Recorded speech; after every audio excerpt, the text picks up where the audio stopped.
না, আমাকে যদি আল্লাহ ৭০০টা দেয় আমি ৭০০টাই নিতে।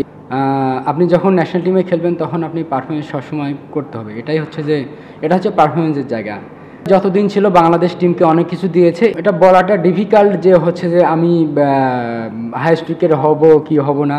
একটা প্লেয়ার হিসেবে আপনি যতদিন খেলবেন আপনার পারফরমেন্সটাই কথা বলবে যে আপনি কত দূর যেতে পারবেন। এখানে আমি অবাক না।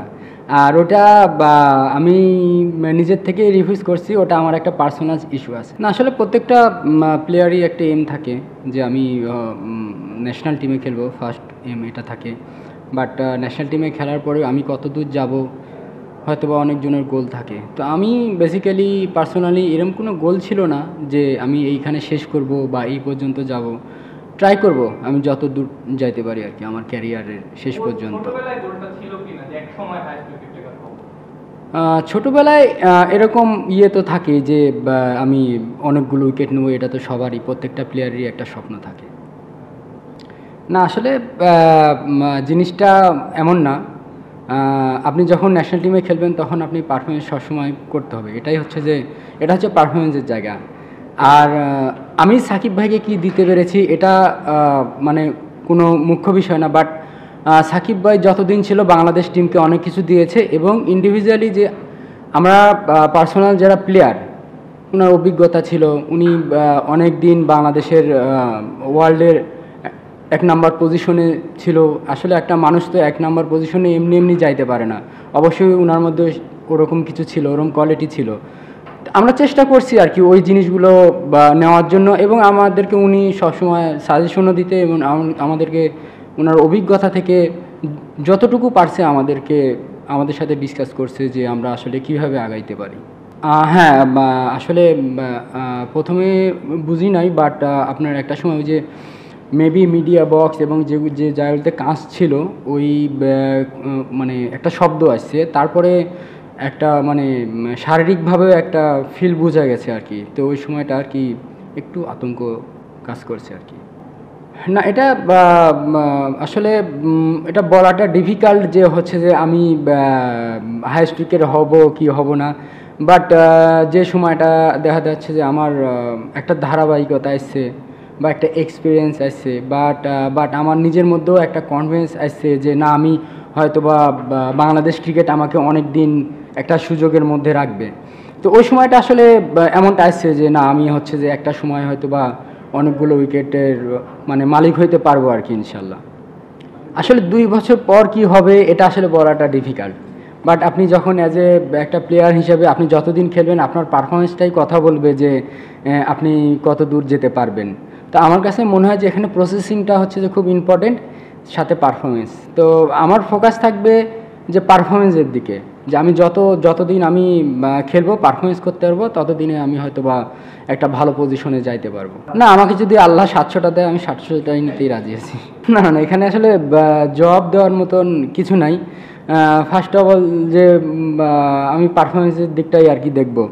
তা আমি বারবার একটা কথাই বলি যে আপনি যতদিন খেলবেন আপনার পারফরমেন্সটাই হচ্ছে যে মেন ইস্যু।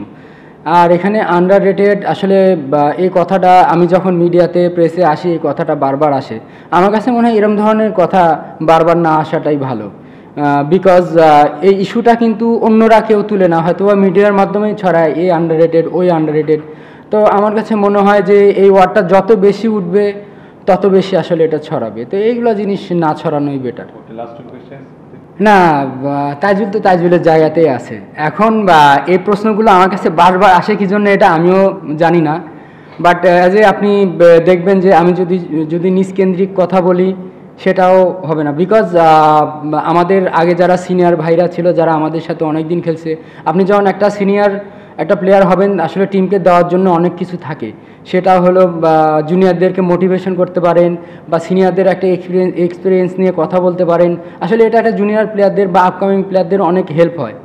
তো আমার কাছে মনে হয় যে সাকিব ভাইয়ের কাছ থেকে আমরা এই জিনিসটা পাইছি যে আমাদের যারা জুনিয়র আসছে বা আপনার হচ্ছে যে যারা অনেক দিন ধরে খেলতেছে তাদের কাছ থেকে অনেক ধরনের এক্সপিরিয়েন্স পাইছে সাকিব ভাই, মুশফিক ভাই, তামিম ভাই, রিয়াদ ভাই, যারাই ছিল আর কি। তো আসলে একটা টিম তখনই আপনার স্টেবল হবে যখন সবার সাথে সবার বন্ডিং না ভালো থাকবে। তো আমার কাছে মনে হয় যে যারা সিনিয়র ছিল তারা এই কাজগুলো করছে। আর অ্যাজ এ আমি তাইজুল, আসলে আপনি একটা নাম তখনই উঠে আসবে যখন আপনি পারফরমেন্স করবেন। আর আমার কাছে মনে হয় মেন বিষয়টা ওটাই, যে আমি পারফরমেন্স করতেছি যার জন্য ক্যারি করতেছি। যখন পারফরমেন্স করবো না, হয়তো বা আমার নামটাও আসবে না বা আমি এতদূর ক্যারিও করতে পারবো না। না, এখানে আসলে আপনি যদি বলেন যে স্পেসিফিক শুধু একটা কোচই যে আপনাকে পাল্টে দেবে, এরকম না। এক একটা কোচের থ্রট এক এক রকম থাকে আর কি।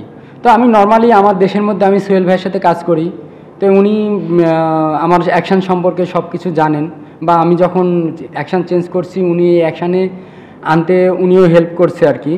আর দেখবেন যে তারপরে আমি অনেকগুলো কোচের সাথেই কাজ করছি।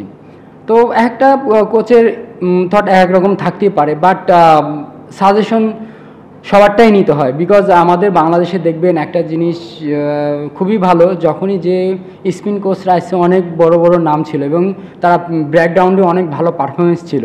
তো আসলে আমি একটা কথা বলছি, ওনাদের কোয়ালিটি ছিল জন্য কিন্তু এখানে আসছে, বা ওনারা বড় বড় জায়গায় কাজ করছে। তো আপনি যেখানে যেটাই করেন না কেন, প্রসেসটা কিন্তু এক থাকে। তো সবার সাজেশনটাই ইম্পর্টেন্ট। হ্যাঁ, এখানে আমি অবাক না। আর ওটা আমি নিজের থেকে রিভিউজ করছি, ওটা আমার একটা পার্সোনাল ইস্যু আছে।